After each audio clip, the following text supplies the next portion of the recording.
वराछा इलाके में हत्या की वारदात। सूरत के वराछा इलाके की हरिधाम सोसाइटी में 25 साल की एक युवती की हत्या कर दी गई।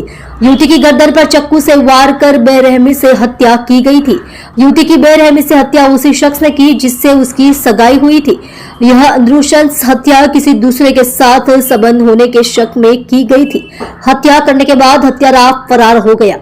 हत्यारा भागते हुए सीसीटीवी कैमरे में कैद हो गया। घटना की सूचना पर सूरत की वराछा पुलिस के आला अधिकारी घटनास्थल पर पहुंचे। अब वराछा पुलिस ने हत्यारे को ढूंढने का बीड़ा उठाया है और आगे की जांच में जुट गई है। सर, वराछा विસ્તારમાં કઈ હત્યાની ઘટના બની છે, કઈ રીતની છે અને કઈ રીતની કાર્યવાહી હાથ ધરવામાં આવી?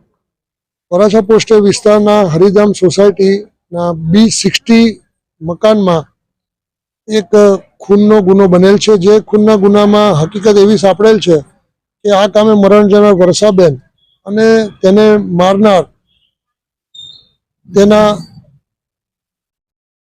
પ્રેમી જેઓની સગાઈ થઈ ગયેલ હોય, જે સંદીપ પાગી જેઓનું નામ છે, તેઓ વચ્ચે કોઈ બાબતનો અણબનાવ થતા આ સંદીપ પાગી વર્ષાબેનને તેઓના ઘરમાં તેઓનું તીક્ષ્ણ હથિયાર વડે મોત નિપજાવી અને અત્યારે ફરાર થઈ ગયેલ છે। હાલ આ ગુનાની ફરિયાદ દાખલ કરી આગળની તપાસ વરાછા પોલીસ સ્ટેશનના પોલીસ ઇન્સ્પેક્ટર શ્રી ગોજિયા સાહેબ નાઓ કરી રહેલ છે।